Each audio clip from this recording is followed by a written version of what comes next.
체온이 많이 낮고 맥박도 약해. 그런데 이 상처들은 김상만이 상처를 자세히 살펴볼수록 표정이 어두워졌습니다. 상만이, 이 강아지 어떤 상태야? 생명에는 지장이 없을 것 같습니다. 하지만 이 상처들을 보면 사람이 폭행을 가한 것 같아요. 사람이 가했다고?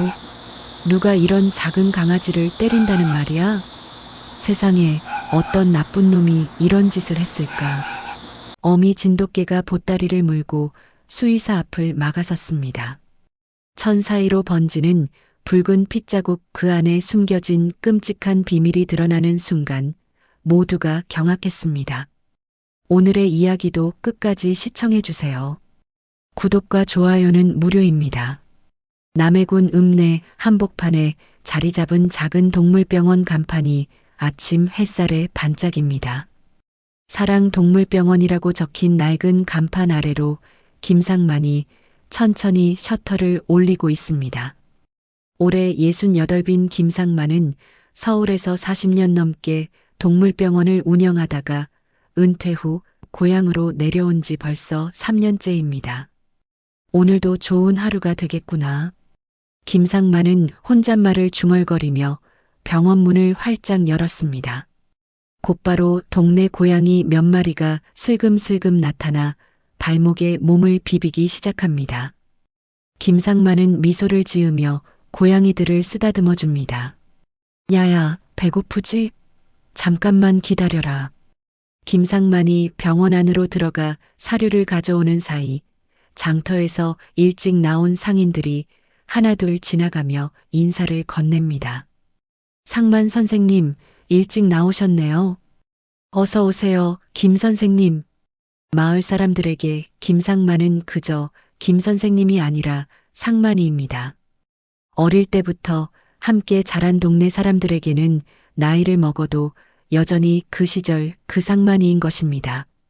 병원 앞 평상에 앉아있던 박막내 할머니가 지팡이를 짚고 일어서며 말했습니다. 상만아, 우리 점순이가 어제부터 밥을 안 먹는데 한번 봐주겠니? 그러세요, 할머니. 점순이 데려오세요. 김상만은 언제나 이런 식입니다. 돈을 받기도 하고 안 받기도 하지만 마을 사람들과 그들의 동물들을 돌보는 일에는 언제나 성심성의를 다합니다. 서울에서 큰 병원을 운영할 때와는 완전히 다른 삶이지만 김상만은 이런 소박한 일상이 마음에 듭니다. 오전 10시쯤 되자 병원에는 손님들이 하나둘 찾아오기 시작했습니다. 농사짓는 이웃집 아저씨가 닭 한 마리를 안고 들어왔습니다. 선생님, 이놈이 계속 비틀거리면서 제대로 못 걸어요. 김상만은 정성스럽게 닭을 진찰했습니다. 목을 만져보고 다리를 살펴보고 눈과 부리 상태도 확인합니다. 40년 넘게 쌓인 경험이 손끝으로 전해집니다. 영양실조 때문인 것 같습니다. 사료를 좀 더 영양가 있는 걸로 바꿔보세요. 약도 며칠 먹이시고요. 고맙습니다, 선생님. 얼마죠? 아, 뭐요? 그냥 가세요. 김상만은 웃으며 손을 저었습니다.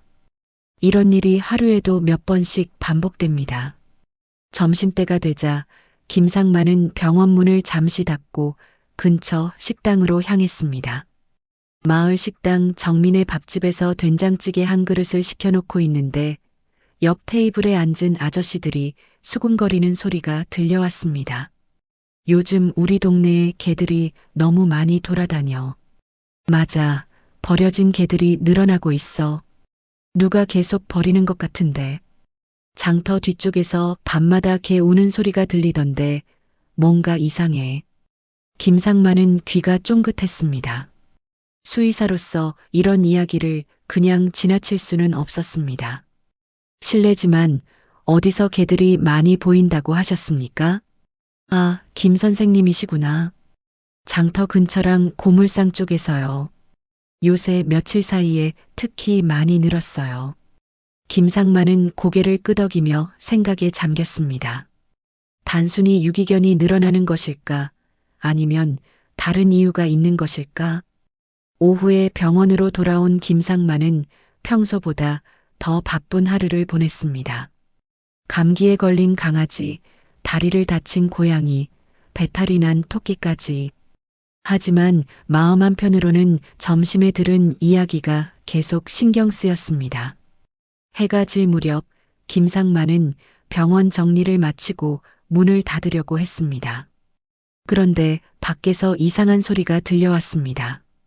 개가 우는 소리였는데 평범한 짖음과는 달랐습니다. 마치 무언가를 간절히 호소하는 듯한 울음이었습니다.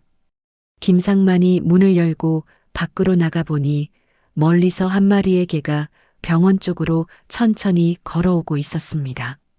진돗개 같아 보이는 암컷이었는데 입에 무언가를 물고 있었습니다. 이상하네. 저 개가 뭘 물고 있는 거지? 개는 김상만을 보더니 더욱 간절하게 울었습니다. 그 울음소리에는 절박함이 담겨 있었습니다. 마치 도움을 요청하는 것 같았습니다. 김상만은 천천히 개에게 다가갔습니다.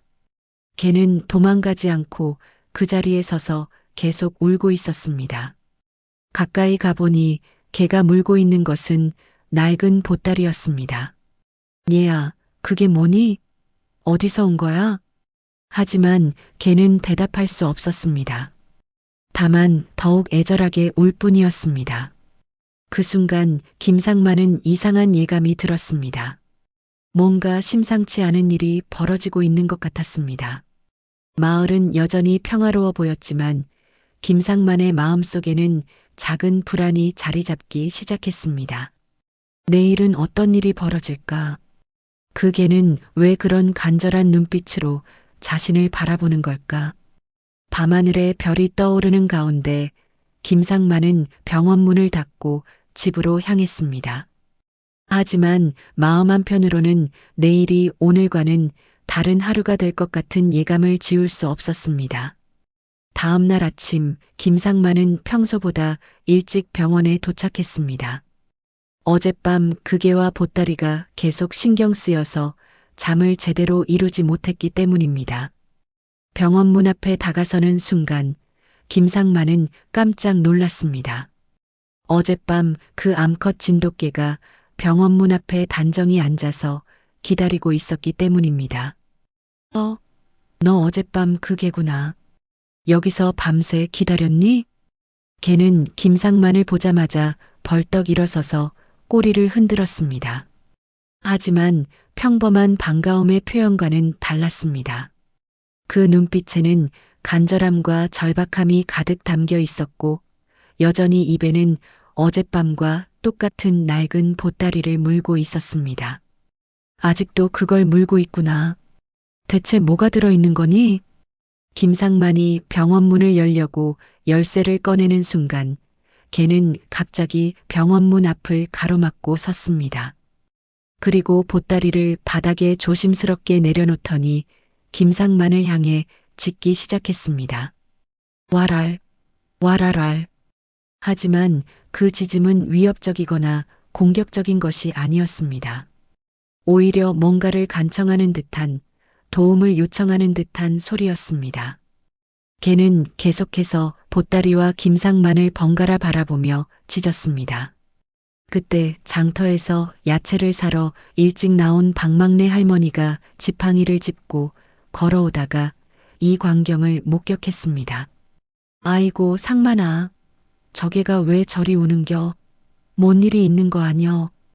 박막내 할머니의 놀란 목소리를 들은 개는 더욱 크게 짖었습니다. 마치 사람이 많이 와야 한다는 듯이 말입니다. 그 소리에 놀라 근처에서 가게를 열고 있던 상인들과 일찍 출근하는 사람들이 하나둘씩 모여들기 시작했습니다. 무슨 일이야? 걔가 왜 저렇게 짖고 있지? 아침부터 시끄럽네. 뭔가 있나? 저기 바닥에 보따리 같은 게 있는데? 사람들이 점점 많이 모이자 개는 더욱 흥분한 듯 보였습니다. 털이 곤두서고 눈빛은 더욱 간절해졌습니다. 그리고 코로 보따리를 밀면서 계속해서 김상만을 바라봤습니다. 상만이 저게가 뭔가 중요한 걸 가져온 것 같은데 한번 봐봐. 박막내 할머니가 제안했습니다. 김상만은 조심스럽게 개에게 다가갔습니다. 개는 김상만이 가까이 오자 짖음을 멈추고 보따리 옆에 엎드렸습니다. 마치 이제 열어봐도 된다는 허락의 신호 같았습니다. 보따리를 자세히 보니 헌 천으로 만들어진 것 같았는데 얼룩덜룩한 핏자국 같은 것들이 여기저기 묻어 있었습니다. 보통의 보따리와는 달리 이상한 냄새도 났습니다. 김상만의 심장이 두근거리기 시작했습니다. 할머니, 잠깐 뒤로 물러서 계세요. 혹시 모르니까요. 김상만은 조심스럽게 보따리의 매듭을 풀기 시작했습니다. 매듭이 꽤 단단하게 묶여 있어서 풀기가 쉽지 않았습니다. 사람들은 숨을 죽이고 지켜보고 있었고, 개는 김상만의 손동작을 빤히 바라보며 가끔씩 작은 신음소리를 냈습니다. 드디어 매듭이 풀리고 보따리가 열렸을 때 그곳에 모인 모든 사람들이 동시에 비명 같은 탄성을 질렀습니다. 어머나, 세상에, 이게 뭐야? 아이고, 불쌍해라. 보따리 안에는 작은 강아지 한 마리가 축 늘어진 채로 들어 있었습니다. 진돗개 새끼로 보이는 강아지는 온몸에 상처투성이었고 털에는 말라붙은 핏자국이 선명했습니다. 강아지는 숨을 쉬고 있기는 했지만 매우 약해 보였고 때때로 가느다란 신음소리를 냈습니다. 이게 대체 어떻게 된 거야? 근처 생선가게 아저씨가 놀라며 말했습니다. 누가 이 작은 강아지를 이렇게 만든 거지? 또 다른 상인이 분노 섞인 목소리로 말했습니다. 김상만은 즉시 수의사로서의 본능이 발동했습니다. 40년 넘게 쌓인 경험과 지식이 몸에 배어 있어서 이런 응급 상황에서는 한치의 망설임도 없이 행동할 수 있었습니다. 얘들아, 빨리 병원 안으로 들어가자. 이 강아지를 당장 치료해야 해. 김상만은 강아지를 조심스럽게 들어 올렸습니다. 강아지는 예상보다 훨씬 가벼웠습니다. 아마도 며칠째 제대로 먹지 못한 것 같았습니다. 체온도 정상보다 낮았고 탈수 증상도 보였습니다. 사람들은 웅성거리며 김상만을 따라 병원 안으로 들어갔습니다. 암컷 진돗개도 함께 따라 들어왔는데 강아지에게서 한 발짝도 떨어지려 하지 않았습니다. 마치 자신의 새끼를 지키는 어미처럼 말입니다.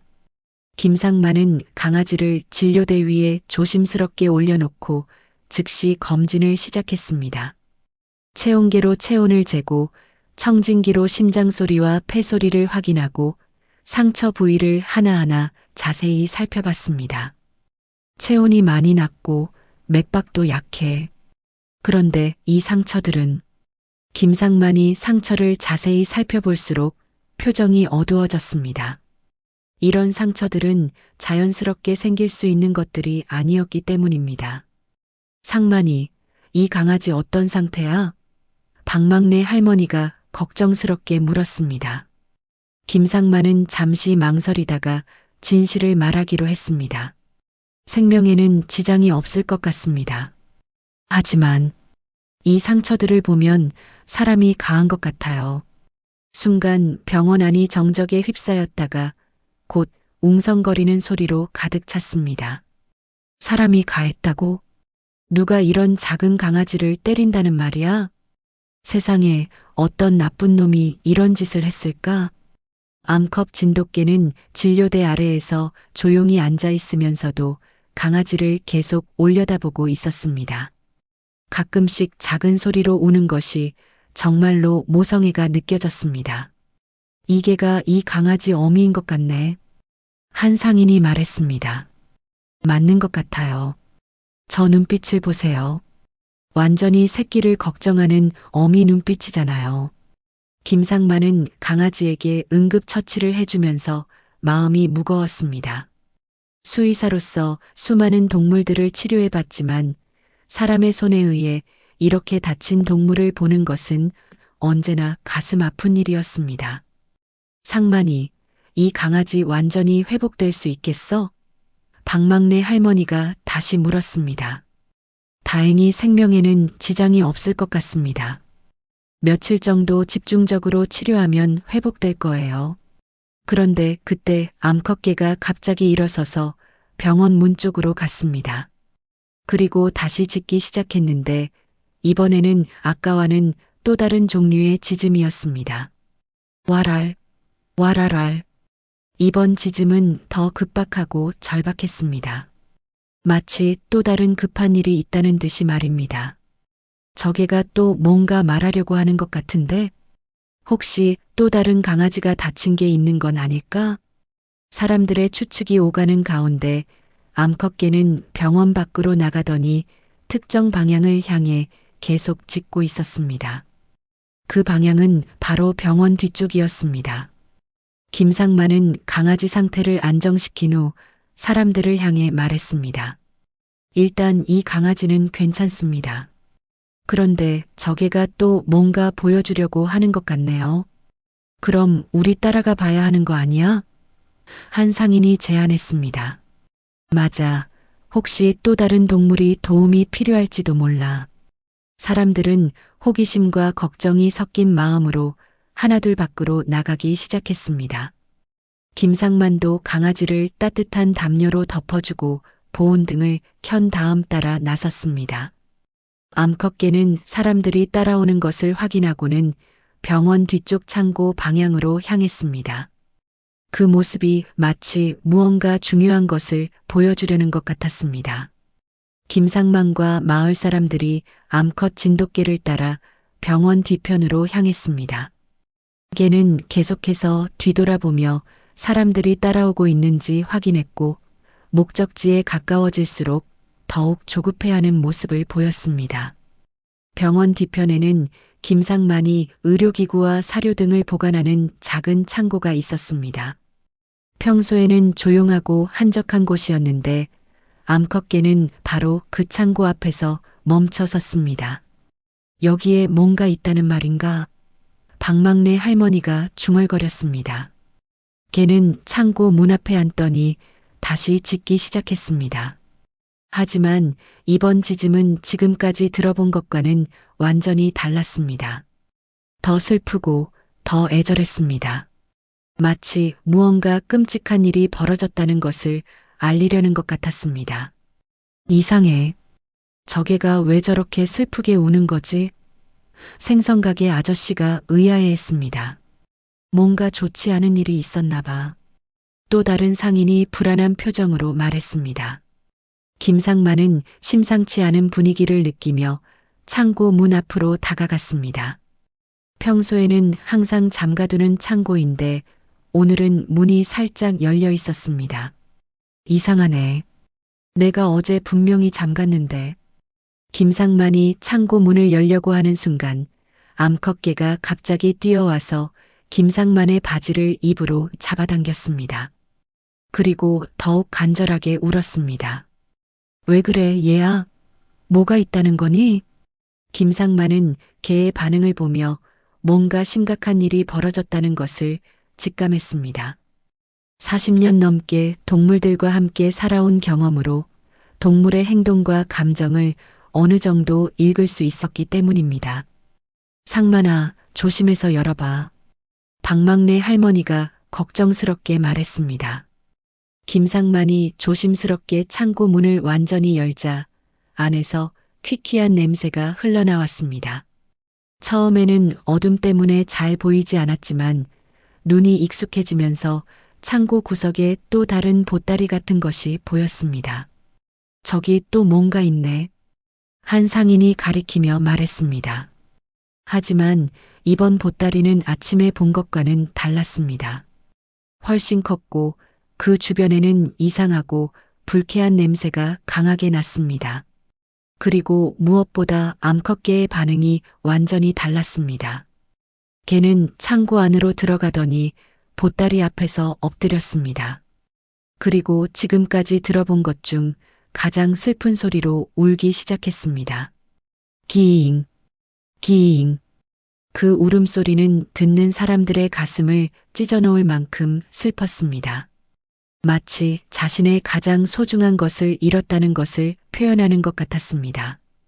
저게가 왜 저렇게 슬프게 우는 거지? 박막내 할머니가 눈시울을 붉히며 말했습니다. 김상만은 불안한 마음으로 보따리에 다가갔습니다. 암컷개는 김상만을 보더니 조금 비켜섰지만 여전히 슬픈 눈빛으로 보따리를 바라보고 있었습니다. 괜찮아, 얘야. 내가 봐줄게. 김상만의 손이 떨렸습니다. 이상한 예감이 점점 강해졌기 때문입니다. 보따리에 매듭을 푸는 동안 창고 안은 정적에 휩싸였습니다. 사람들은 모두 숨을 죽이고 지켜보고 있었습니다. 드디어 매듭이 풀리고 보따리가 열렸을 때 그곳에 있던 모든 사람들이 경악했습니다. 아, 이럴 수가. 세상에 이런 일이.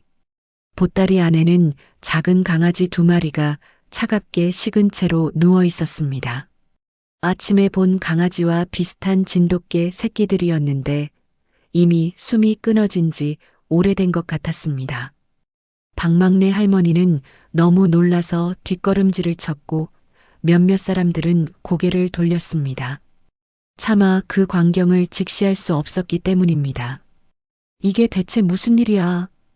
생선가게 아저씨가 분노에 찬 목소리로 외쳤습니다. 누가 이런 끔찍한 짓을 한 거야? 또 다른 상인도 주먹을 불끈 쥐며 말했습니다. 김상만은 수의사로서 죽은 동물들을 많이 봐왔지만 이런 상황은 처음이었습니다. 죽은 강아지들의 몸을 자세히 살펴보니 아침에 본 살아있는 강아지와 비슷한 상처들이 있었습니다. 명백한 외상의 흔적들이었습니다. 이건 자연사가 아니야. 김상만이 떨리는 목소리로 말했습니다. 그럼 뭐라는 말씀이세요? 박막내 할머니가 다가오며 물었습니다. 누군가가 의도적으로 이 강아지들을 학대한 것 같습니다. 그 말을 들은 사람들은 분노로 들끓었습니다. 누가 감히 이런 짓을. 우리 마을에 이런 나쁜 놈이 있다는 말이야. 당장 경찰에 신고해야 해. 암컷개는 여전히 죽은 새끼들 앞에서 슬프게 울고 있었습니다.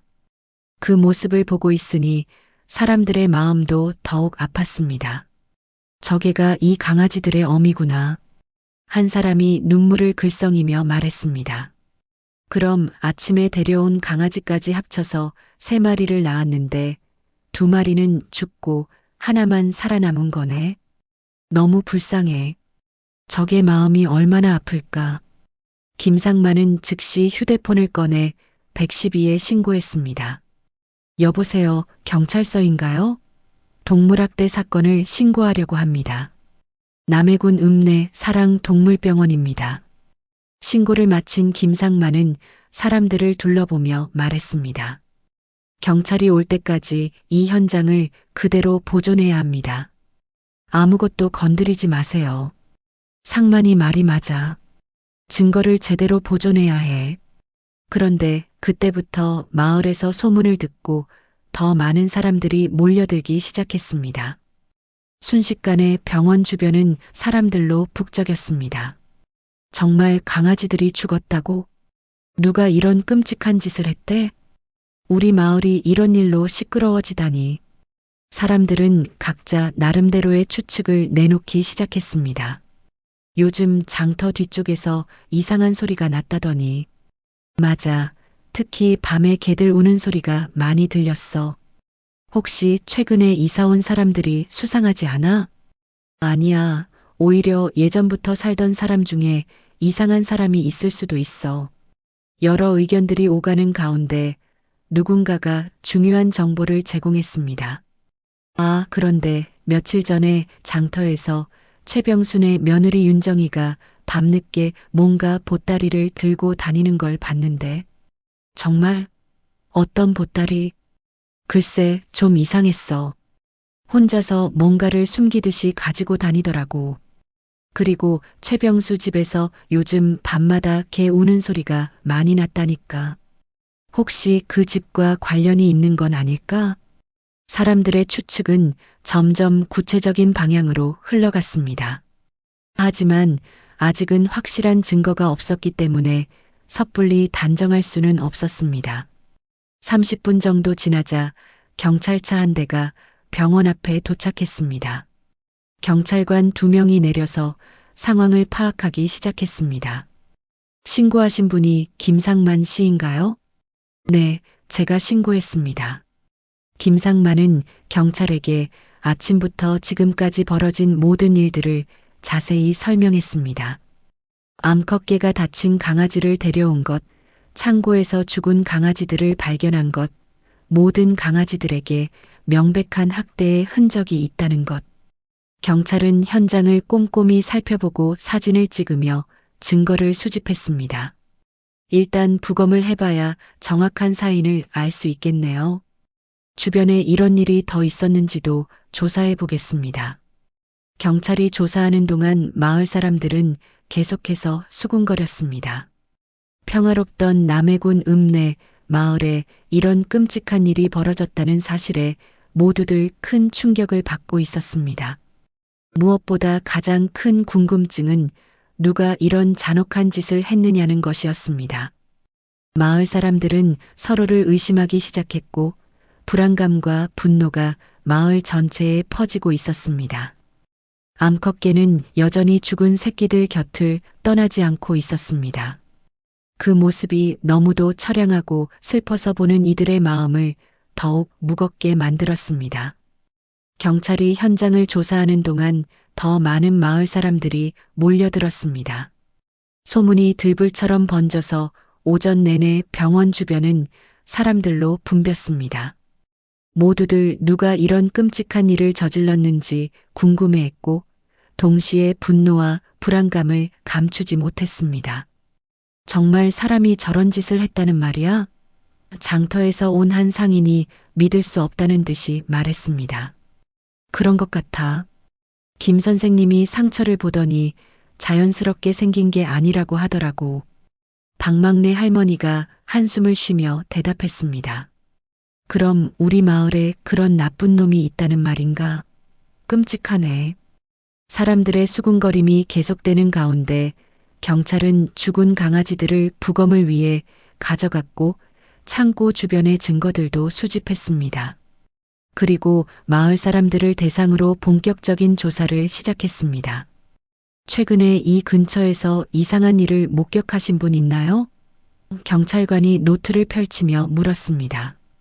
경찰의 질문에 사람들은 하나둘씩 자신이 본 것들을 이야기하기 시작했습니다. 요 며칠 사이에 개들이 평소보다 훨씬 많이 돌아다니는 걸 봤어요. 맞아요. 특히 밤에 장터 뒤쪽에서 개 우는 소리가 계속 들렸어요. 최병순의 집 쪽에서도 이상한 소리가 많이 났어요. 개들이 짖는 소리가 밤새 계속되더라고요. 그 중에서도 가장 주목을 받은 것은 최병순의 며느리 윤정이에 대한 목격담이었습니다. 며칠 전에 윤정이가 밤늦게 혼자서 뭔가 보따리를 들고 다니는 걸 봤어요. 채소가게 아주머니가 조심스럽게 말했습니다. 어떤 보따리였는데요? 경찰관이 관심을 보이며 물었습니다. 글쎄요, 정확히는 모르겠지만 좀 이상했어요. 평소와 다르게 혼자서 뭔가를 숨기듯이 들고 다니더라고요. 그리고 냄새도 좀 이상했던 것 같아요. 이 증언에 다른 사람들도 하나둘씩 비슷한 경험을 털어놓기 시작했습니다. 맞아, 나도 봤어. 윤정이가 며칠 전부터 이상하게 행동하는 것 같더라. 평소에는 잘 안 나오던 사람이 밤에 자꾸 밖을 돌아다니고, 그리고 최병수 집에서 요즘 개들 울음소리가 정말 많이 났어. 하루 종일 들렸다니까. 사람들의 증언이 쌓이면서 의혹은 점점 최병순의 집으로 향했습니다. 하지만 아직 확실한 증거는 없었기 때문에 경찰도 신중한 태도를 보였습니다. 일단 관련자들을 조사해 보겠습니다. 확실한 증거가 나오기 전까지는 섣불리 판단하지 마시기 바랍니다. 경찰관이 사람들에게 당부했습니다. 그런데 그때 암컷 진돗개가 갑자기 벌떡 일어나더니 밖으로 뛰어나갔습니다. 그리고 특정 방향을 향해 크게 짖기 시작했습니다. 와랄, 와랄랄. 개가 짖는 방향을 보니 마을 고물상이 있는 쪽이었습니다. 바로 최병수가 운영하는 고물상 말입니다. 저 개가 고물상 쪽을 보고 짖고 있네? 한 상인이 놀라며 말했습니다. 혹시 저 개가 뭔가 알고 있는 건 아닐까? 사람들이 웅성거리는 가운데 김상만이 암컷개에게 다가갔습니다. 얘야, 뭔가 있다는 거니? 개는 김상만을 보더니 더욱 간절하게 울었습니다. 그리고 고물상 방향으로 몇 걸음 걸어가다가 다시 돌아와서 김상만을 바라봤습니다. 마치 따라오라는 신호 같았습니다. 상만이 저 개가 우리를 어디론가 데려가려고 하는 것 같은데? 박막내 할머니가 말했습니다. 경찰관도 이 상황에 관심을 보였습니다. 혹시 이 개가 사건과 관련된 다른 장소를 알고 있을 수도 있겠네요. 그럼 한번 따라가 봐야겠습니다. 김상만과 경찰, 그리고 몇몇 마을 사람들이 암컷개를 따라 나섰습니다. 개는 계속해서 뒤돌아보며 사람들이 따라오고 있는지 확인했고 목적지에 가까워질수록 더욱 흥분한 모습을 보였습니다. 고물상에 가까워질수록 개의 짖음은 더욱 격해졌습니다. 평소 조용한 고물상이었는데 오늘은 왠지 분위기가 이상했습니다. 최병수 씨 계신가요? 경찰관이 고물상 앞에서 목소리를 높였습니다. 잠시 후 최병수가 안에서 나왔습니다. 올해 69인 최병수는 김상만과 어릴 때부터 알고 지낸 사이였지만 요즘에는 사돈관계였습니다. 김상만의 조카가 최병수의 아들과 결혼했기 때문입니다. 아, 상만이. 경찰관님도 왜 여기까지? 무슨 일이십니까? 최병수는 뭔가 당황한 듯한 표정을 지었습니다. 그리고 암컷개가 자신을 보고 계속 짖는 것을 보며 불편한 기색을 보였습니다. 이 개가 왜 이렇게 짖는 거죠? 좀 조용히 시켜주세요. 하지만 개는 최병수를 보자 더욱 격하게 짖었습니다. 마치 최병수에게 무언가 할 말이 있다는 듯이 말입니다. 최병수 씨, 혹시 최근에 개와 관련된 일이 있으셨나요? 경찰관이 질문했습니다. 개요? 아니요, 별로. 왜 그런 걸 물어보시는지? 최병수의 대답은 어딘가 어색했습니다. 시선도 계속 다른 곳을 향했고 손은 자꾸 주머니를 만지작거렸습니다. 그때 고물상 안에서 또 다른 소리가 들려왔습니다. 개가 우는 소리였습니다. 하지만 바깥의 암컷개가 아닌 안에서 나는 소리였습니다. 저기서 개 소리가 나는데요? 경찰관이 눈썹을 찌푸리며 말했습니다. 아, 그건 우리 집 개예요. 별거 아닙니다. 하지만 최병수의 설명은 설득력이 없었습니다. 암컷개는 고물상 안을 향해 더욱 격하게 짖고 있었고 안에서는 여러 마리의 개들이 우는 소리가 계속 들려왔습니다. 혹시 안을 확인해 봐도 될까요? 경찰관이 정중하지만 단호하게 말했습니다. 그건 좀 곤란한데요. 정리가 안 되어 있어서. 최병수가 머뭇거리는 사이 김상만은 복잡한 심정이었습니다. 최병수는 사돈이기도 하고 어릴 때부터 알고 지낸 사이였는데 설마 그가 이런 일과 관련이 있을 리는 없다고 생각했습니다. 병수 형, 정말 아무 일 없는 거죠? 김상만이 조심스럽게 물었습니다. 상만아, 나를 의심하는 거야? 우리가 언제부터 알고 지낸 사이인데. 하지만 그 순간 고물상 뒤편에서 더욱 큰 소리가 들려왔습니다. 여러 마리의 개들이 동시에 짖는 소리와 함께 사람의 목소리도 들렸습니다. 조용히 해. 안 되겠어. 빨리 처리해야겠다.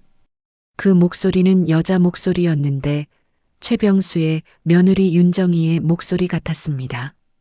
경찰관의 표정이 더욱 심각해졌습니다. 죄송하지만 영장 없이는 수색이 어려우니 일단 서에서 조사를 받으시죠. 영장요? 저희가 뭘 잘못했다고.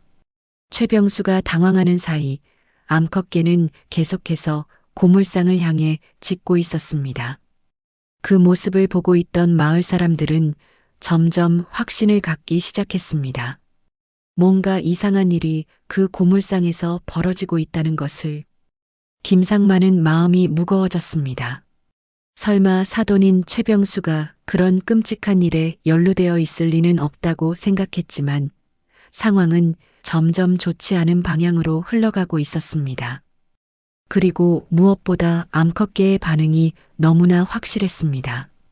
마치 그 고물상에 자신의 새끼들과 관련된 뭔가가 있다는 것을 알고 있는 것처럼 말입니다.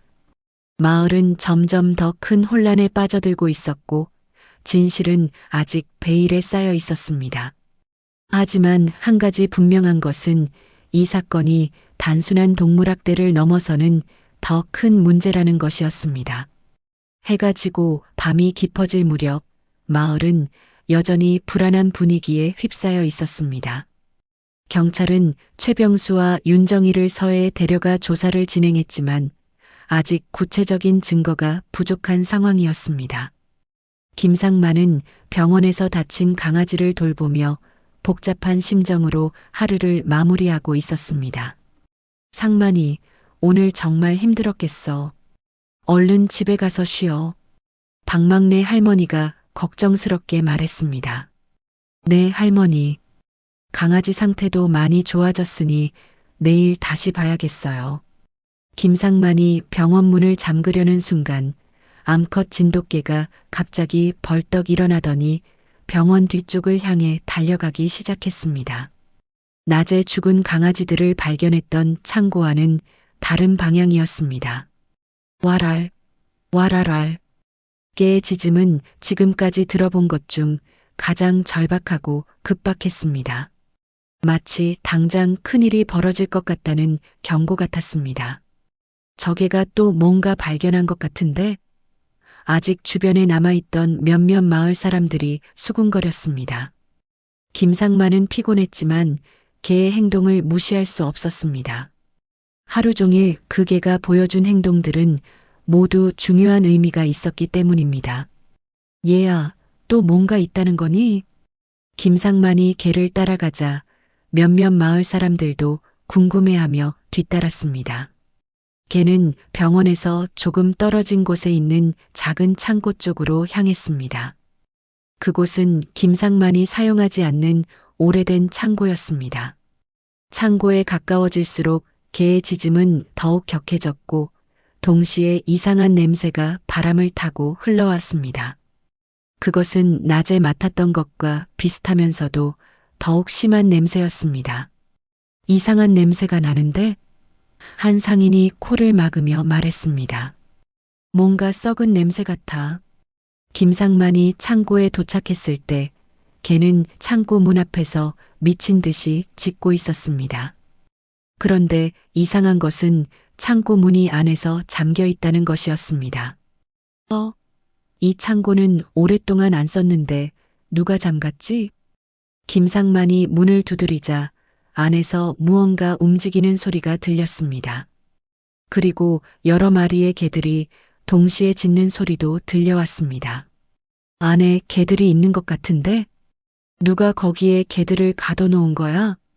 사람들이 웅성거리는 가운데 김상만은 즉시 휴대폰을 꺼내 경찰에 연락했습니다.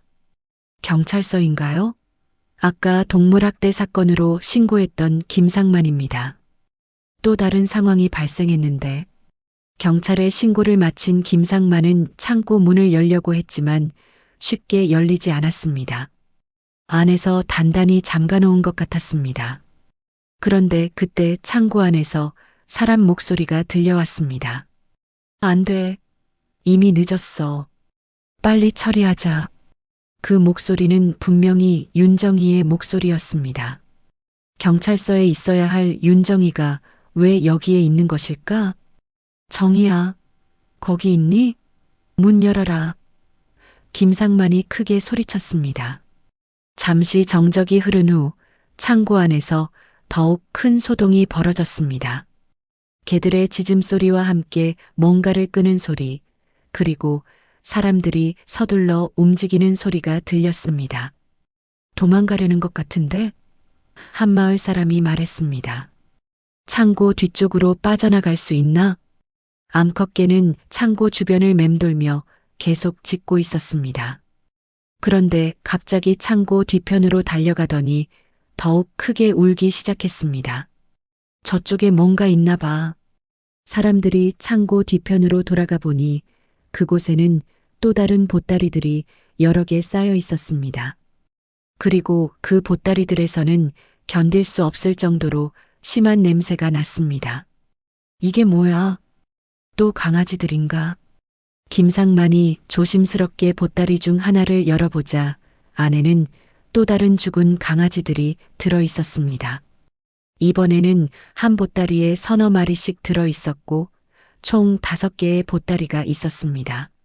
세상에, 이렇게 많은 강아지들이. 사람들은 경악을 금치 못했습니다. 낮에 발견한 것보다 훨씬 많은 수의 강아지들이 죽어 있었습니다. 이건 단순한 학대가 아니야. 뭔가 조직적으로 이루어진 일 같아. 그때 경찰차 2대가 급히 도착했습니다. 낮에 왔던 경찰관들과 함께 추가 인력도 온 것 같았습니다. 무슨 상황입니까? 김상만은 경찰에게 방금 전 벌어진 일들을 설명했습니다. 창고 안에서 들린 목소리, 뒤편에서 발견한 수많은 죽은 강아지들, 그리고 누군가가 증거를 없애려고 하는 것 같다는 추측까지. 창고 안에 사람이 있다고 하셨죠? 네, 윤정의 목소리가 분명히 들렸어요. 경찰은 즉시 창고를 포위했습니다. 그리고 확성기를 통해 안에 있는 사람들에게 나오라고 경고했습니다. 안에 계신 분들, 이곳은 경찰이 포위했습니다. 즉시 나와서 조사에 응해 주시기 바랍니다. 하지만 창고 안에서는 아무런 대답이 없었습니다. 다만 개들의 짖음소리만 계속 들려올 뿐이었습니다. 경찰이 강제로 창고 문을 열려고 준비하는 사이 암컷개는 갑자기 창고 옆쪽 작은 구멍으로 기어들어가기 시작했습니다. 저개가 들어가고 있어. 잠시 후 창고 안에서 더욱 큰 소동이 벌어졌습니다. 암컷개가 안에서 짖는 소리와 함께 사람들이 놀라는 소리, 그리고 뭔가가 넘어지는 소리가 들렸습니다. 아, 개가 들어왔어. 빨리 나가자. 그러자 창고 뒤편에서 사람들이 뛰쳐나오기 시작했습니다. 먼저 나온 것은 윤정이었고 그 뒤를 최병수가 따라 나왔습니다. 거기 서세요. 경찰이 큰 소리로 외쳤습니다. 하지만 윤정이와 최병수는 어둠을 틈타 도망가려고 했습니다. 그런데 그때 암컷개가 창고에서 뛰쳐나와 도망가는 2사람 앞을 막아섰습니다. 와랄, 와랄랄. 개는 사납게 짖으며 2사람이 도망가지 못하도록 막았습니다. 마치 범인들을 체포하는 경찰견처럼 행동했습니다. 저 개가 범인들을 막고 있어. 정말 똑똑한 개네. 결국 윤정이와 최병수는 도망가지 못하고 경찰에 체포되었습니다. 2사람의 표정은 완전히 절망적이었습니다. 경찰이 창고 안을 수색한 결과는 충격적이었습니다. 안에는 살아있는 개들 10여 마리가 좁은 철창에 갇혀 있었고 곳곳에는 개들을 학대한 흔적들이 남아 있었습니다. 이건 불법 개농장이네요. 돈을 벌기 위해 개들을 사육하다가 팔리지 않으면 죽여서 버린 것 같습니다. 경찰의 조사 결과 최병수와 윤정이는 빚에 쫓겨 불법으로 개농장을 운영하고 있었던 것으로 드러났습니다. 그리고 팔리지 않는 개들은 잔혹하게 죽여서 몰래 버리고 있었습니다. 정말 끔찍한 일이네요. 김상만이 한숨을 쉬며 말했습니다. 그런데 이 암컷개는 어떻게 이 모든 걸 알고 있었던 걸까요? 경찰관이 궁금해하자 김상만이 설명했습니다. 아마도 이계가 바로 그 불법 개농장에서 탈출해온 개인 것 같습니다. 자신의 새끼들을 구하려고 했던 거죠. 그 말을 듣고 모든 사람들이 암컷개를 바라봤습니다. 개는 이제 조금 안정된 모습으로 앉아 있었지만 그 눈빛에는 여전히 슬픔이 가득했습니다. 정말 대단한 모성애네요. 사람보다 낫다. 마을 사람들은 감탄과 함께 분노를 감추지 못했습니다. 평생 함께 살아온 이웃이 이런 끔찍한 짓을 하고 있었다는 사실에 모두들 충격을 받았습니다. 밤이 깊어가는 가운데 경찰은 증거물들을 수거하고 현장을 정리했습니다. 그리고 살아있는 개들은 임시로 동물보호소로 이송되었습니다. 김상만은 암컷개와 함께 병원으로 돌아갔습니다. 오늘 하루 종일 이계가 보여준 용기와 지혜에 깊은 감동을 받았기 때문입니다. 정말 고생 많았구나. 이제 내 새끼도 안전할 거야. 하지만 아직 완전히 끝난 것은 아니었습니다. 내일이면 더 큰 진실이 밝혀질지도 모르는 일이었습니다. 다음 날 아침 마을은 어젯밤 사건으로 인해 완전히 뒤바뀐 분위기였습니다. 평생 함께 살아온 이웃들 중에 그런 끔찍한 일을 저지른 사람이 있었다는 사실에 모든 사람들이 충격에 빠져 있었습니다. 김상만은 일찍 병원에 나와 다친 강아지의 상태를 확인했습니다. 다행히 강아지는 하루 사이에 많이 회복되어 있었습니다. 수액 치료와 항생제 덕분에 열도 내렸고 식욕도 조금씩 돌아오고 있었습니다. 많이 좋아졌구나. 이제 곧 뛰어다닐 수 있을 거야. 암컷 진돗개는 밤새 병원에서 새끼 곁을 지켰습니다. 김상만이 따뜻한 담요를 깔아준 곳에서 새끼를 지켜보며 밤을 보낸 것입니다. 오전 9시경 경찰서에서 연락이 왔습니다. 최병수와 윤정희에 대한 조사 결과를 알려주기 위해서였습니다. 김상만 씨, 어제 신고해 주신 덕분에 큰 사건을 해결할 수 있었습니다. 그래요? 어떻게 된 건가요? 최병수 씨와 며느리 윤정희 씨가 모든 것을 자백했습니다. 약 6개월 전부터 불법 개농장을 운영해 왔다고 하네요. 김상만은 복잡한 심정으로 경찰의 설명을 들었습니다. 어릴 때부터 알고 지낸 사이이자 사돈이기도 한 최병수가 그런 일을 했다는 것이 믿기지 않았지만 현실이었습니다. 빚 때문에 시작한 일이라고 하는데 처음에는 단순히 개를 키워서 파는 정도였답니다. 그런데 점점 욕심이 생기면서 규모를 키웠고 팔리지 않는 개들을 처리하는 과정에서 이런 끔찍한 일들이 벌어진 거죠. 그럼 어제 발견한 강아지들은 그 불법 개농장에서 태어난 새끼들입니다. 팔리지 않자 죽여서 버리려고 했던 거죠. 그런데 어미개가 새끼 하나를 물고 탈출한 겁니다. 김상만은 암컷개를 바라봤습니다. 정말 대단한 모성애였습니다.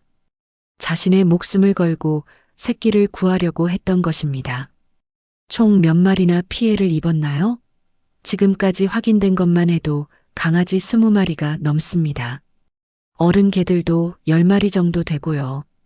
김상만은 가슴이 아팠습니다. 그렇게 많은 생명들이 인간의 욕심 때문에 희생되었다는 것이 믿기지 않았습니다. 전화를 끊은 김상만은 병원 앞에 모여든 마을 사람들에게 경찰로부터 들은 내용을 전달했습니다. 정말 최병수가 그런 일을 했다고? 박막내 할머니가 믿을 수 없다는 표정으로 말했습니다. 그 사람이 그렇게 나쁜 사람인 줄 몰랐는데. 빚 때문이라고 하지만 그래도 생명을 그렇게 함부로 할 수는 없는 거 아니야? 사람들은 분노와 실망감을 감추지 못했습니다.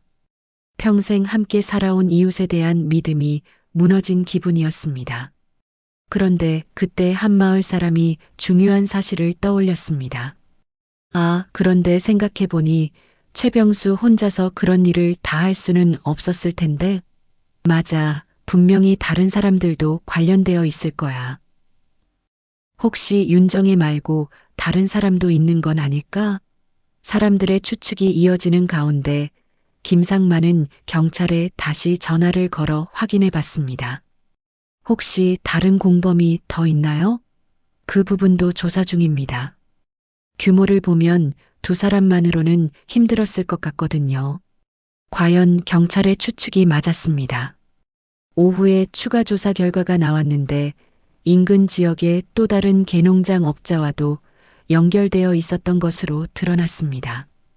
이거 완전히 조직적으로 이루어진 일이네. 한 상인이 혀를 찼습니다. 우리가 모르는 사이에 이런 일들이 벌어지고 있었다니. 오후 늦게 김상만은 병원에서 회복 중인 강아지를 돌보고 있었습니다. 강아지는 이제 일어서서 걸을 수 있을 정도로 좋아졌습니다. 작은 꼬리를 흔들며 김상만에게 애교를 부리는 모습이 정말 사랑스러웠습니다. 이제 많이 나아졌구나. 정말 다행이야. 암컷개도 새끼가 회복되는 모습을 보며 안심하는 것 같았습니다. 처음 병원에 왔을 때의 절박했던 모습과는 완전히 달라져 있었습니다. 그런데 그때 병원 문이 열리며 한 사람이 들어왔습니다. 김상만이 고개를 돌려보니 의외의 인물이었습니다. 상만아. 들어온 사람은 다름 아닌 최병수의 아들이었습니다. 김상만의 조카와 결혼한 사돈의 아들 말입니다. 진수야, 어떻게? 삼촌, 죄송합니다. 정말 죄송합니다. 진수는 김상만 앞에 무릎을 꿇으며 고개를 숙였습니다. 그의 눈에는 눈물이 가득했습니다.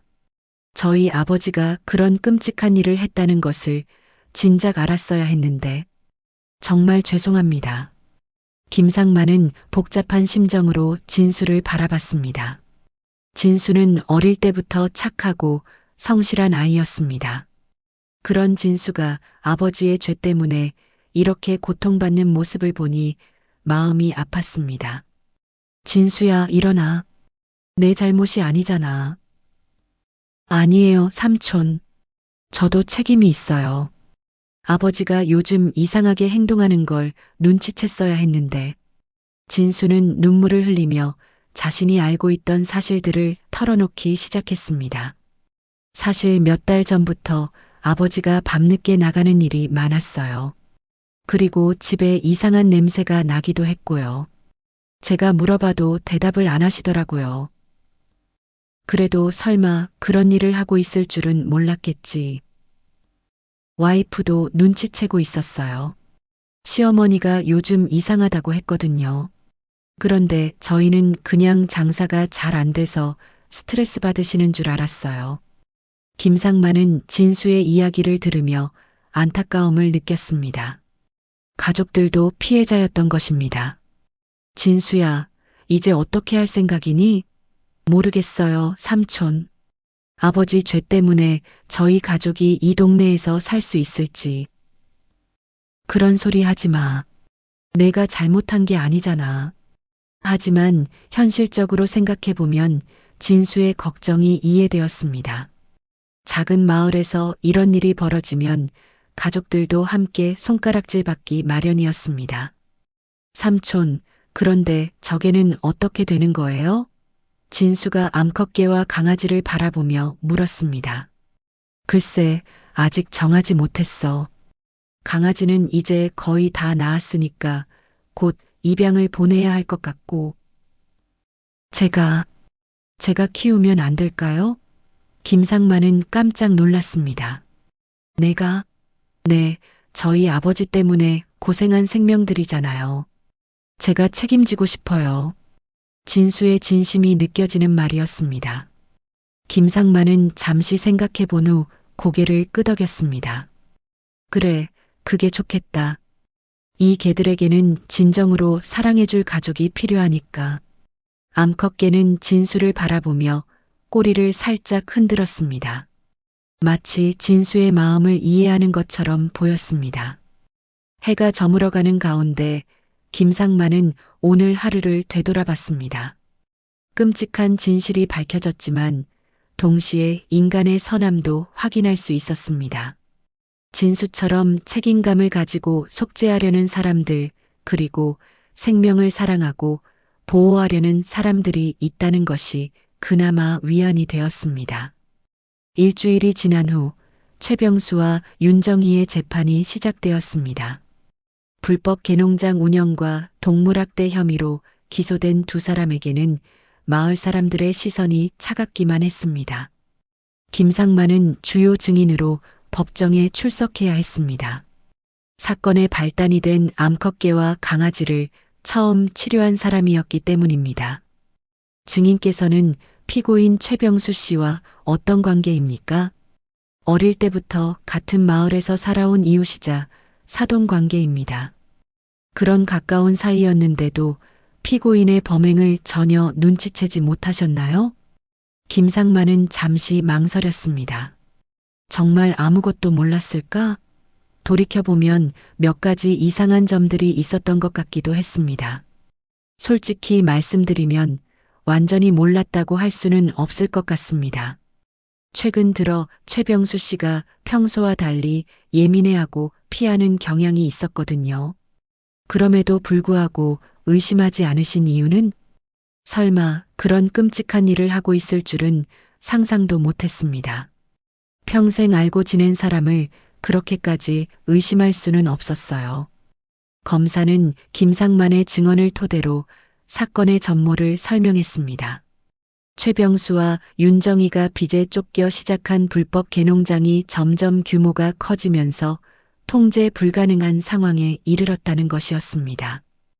피고인들은 약 6개월 동안 총 50여 마리의 개들을 불법적으로 사육했고 그중 30여 마리를 학대하여 죽였습니다.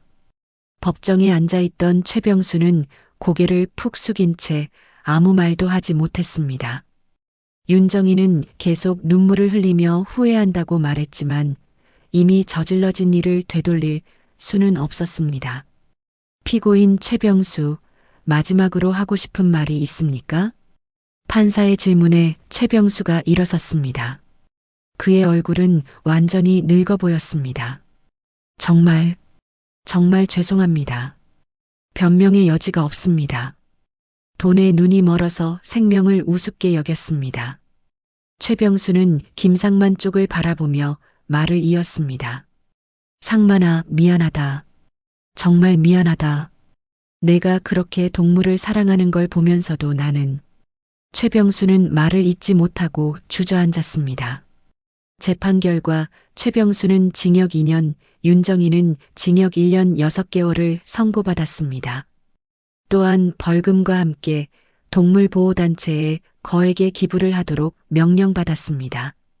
법정을 나오는 김상만의 마음은 복잡했습니다. 정의가 실현된 것에 대한 안도감과 동시에 오랜 이웃을 잃었다는 슬픔이 공존했습니다. 삼촌, 수고하셨습니다. 법정 앞에서 기다리고 있던 진수가 김상만에게 인사했습니다. 진수야, 너는 괜찮니? 네, 이제 마음의 짐을 좀 덜었어요. 아버지가 죄를 인정하고 반성하시니까. 진수는 그동안 많이 야위었습니다.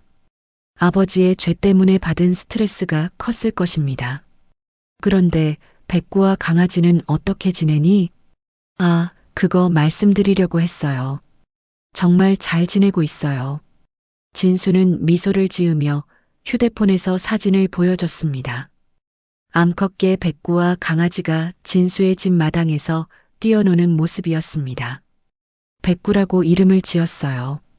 강아지는 아직 고민 중이고요. 잘 키우고 있구나. 네, 와이프도 정말 좋아해요. 아이들도 생겼으면 좋겠다고 하더라고요. 김상만은 다행이라는 생각이 들었습니다. 그 끔찍한 일을 겪었던 백구와 강아지가 이제는 진정한 가족을 만난 것 같았습니다. 그런데 삼촌, 제가 하나 부탁드릴 게 있어요. 뭔데?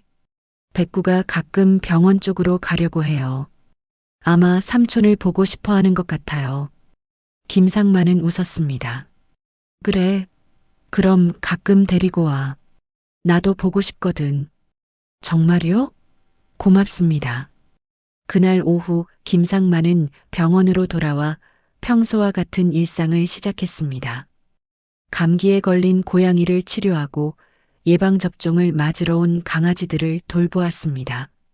평범한 일상이었지만 이제는 그 평범함이 얼마나 소중한지 알 수 있었습니다.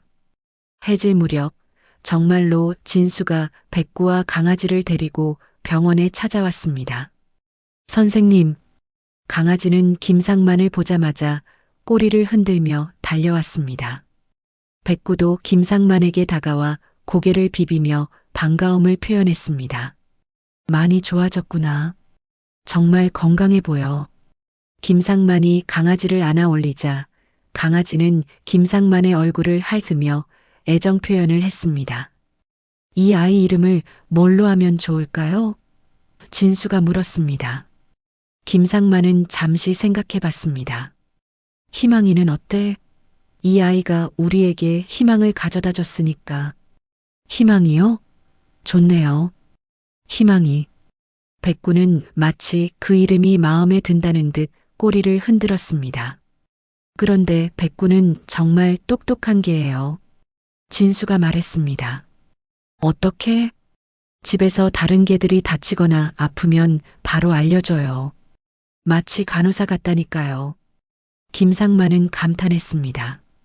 백구는 자신이 겪었던 끔찍한 경험을 바탕으로 다른 동물들을 돕고 있는 것입니다. 정말 대단한 개야. 사람보다 낫구나. 해가 완전히 지고 별이 떠오르는 시간, 진수는 백구와 희망이를 데리고 집으로 돌아갔습니다. 김상만은 병원 앞에 서서 그들이 사라지는 모습을 지켜봤습니다. 이번 사건을 통해 많은 것을 배웠습니다. 인간의 욕심이 얼마나 무서운 것인지, 그리고 동물의 사랑이 얼마나 순수한 것인지, 무엇보다 백구가 보여준 모성애와 용기는 평생 잊을 수 없을 것 같았습니다. 정말 고마웠다, 백구야. 너 덕분에 많은 생명을 구할 수 있었어. 김상만은 하늘의 별을 바라보며 조용히 말했습니다. 내일도 또 다른 생명들이 도움을 요청하러 올 것입니다. 그리고 김상만은 언제나 그들을 위해 준비되어 있을 것입니다. 재판이 끝난 지 한 달이 지났습니다. 남해군 읍내 마을은 서서히 평온을 되찾아가고 있었지만 이번 사건은 마을 사람들에게 깊은 교훈을 남겼습니다. 생명의 소중함과 이웃에 대한 관심이 얼마나 중요한지 모두가 깨닫게 된 것입니다. 김상만은 평소와 다름없이 병원에서 동물들을 돌보고 있었습니다. 하지만 예전과는 조금 달라진 점이 있었습니다. 마을 사람들이 동물들에 대해 더욱 세심한 관심을 보이기 시작한 것입니다. 선생님, 우리 집 고양이가 요즘 밥을 잘 안 먹는데 한번 봐주세요. 괜찮습니다. 별 문제 없어 보이는데 혹시 모르니까 며칠 더 지켜보시고 이상하면 다시 오세요. 예전 같으면 그냥 넘어갔을 작은 변화들도 이제는 꼼꼼히 체크하러 오는 사람들이 늘었습니다. 이번 사건을 통해 동물들도 사람과 똑같이 소중한 생명이라는 것을 모두가 깨달았기 때문입니다. 오늘도 오후가 되자 진수가 백구와 희망이를 데리고 병원에 찾아왔습니다. 이제는 일주일에 한 번씩 정기적으로 들르는 것이 일상이 되었습니다. 안녕하세요, 삼촌.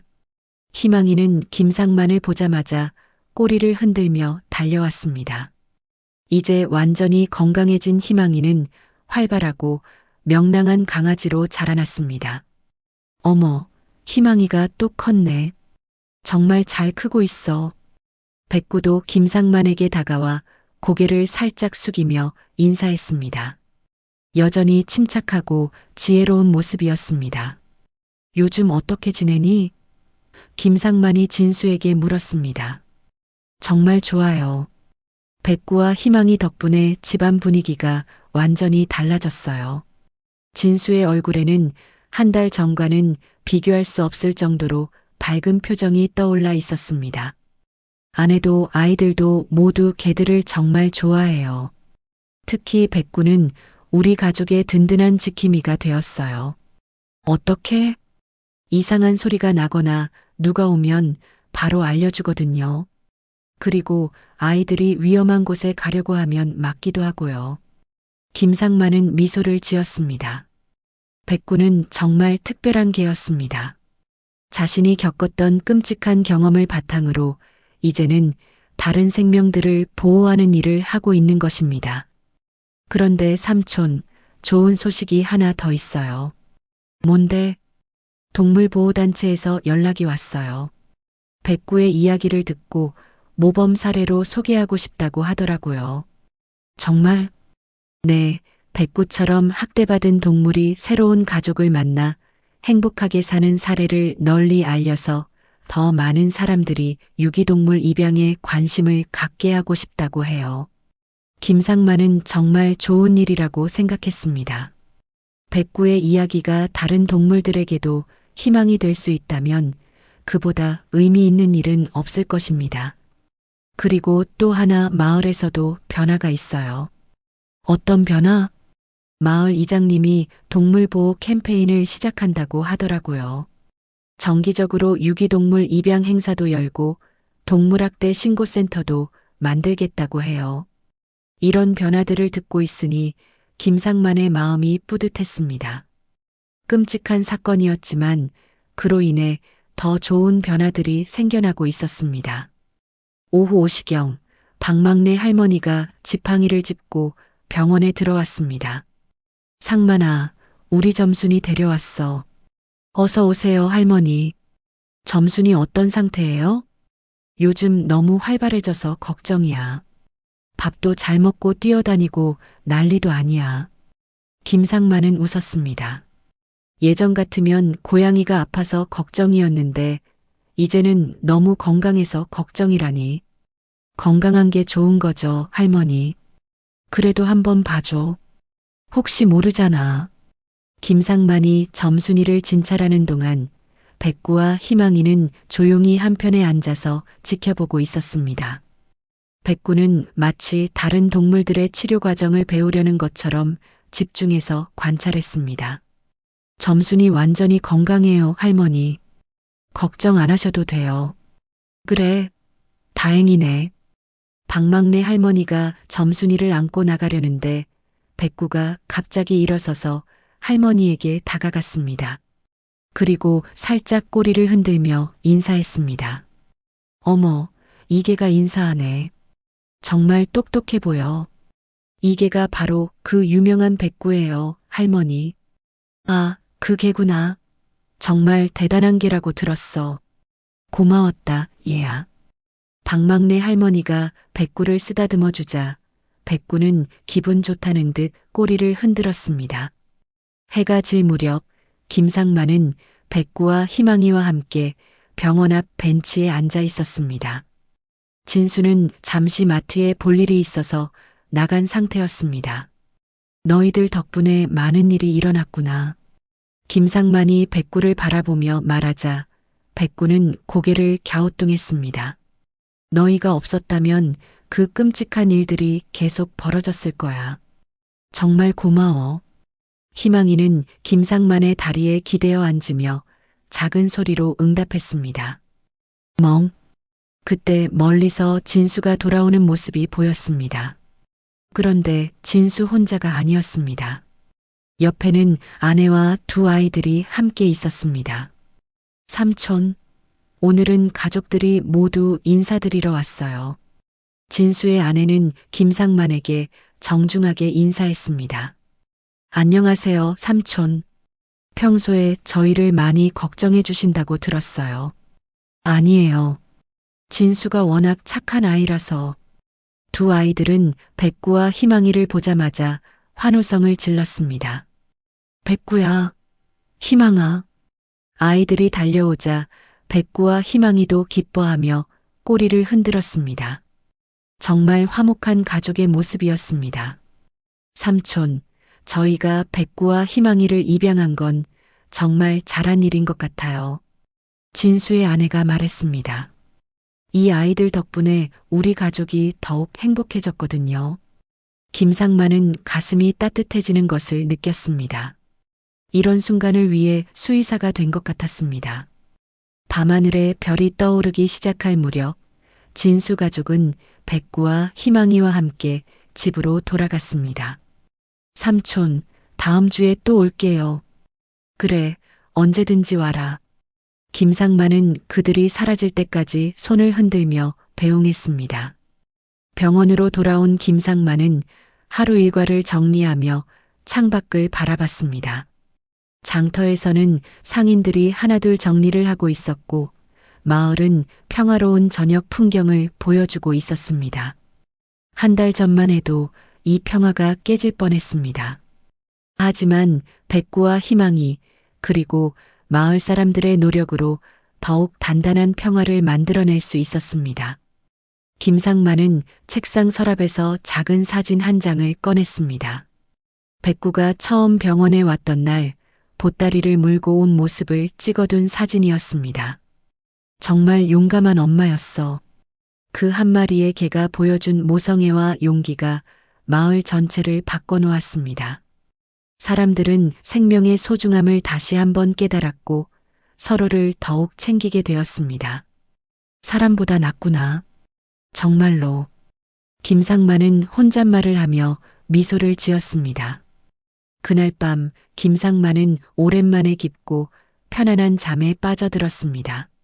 내일도 또 다른 생명들이 도움을 요청하러 올 것입니다. 그리고 김상만은 언제나 그들을 맞을 준비가 되어 있었습니다. 멀리서 백구의 작은 짖음소리가 들려오는 듯 했습니다. 마치 고맙다고 말하는 것 같았습니다.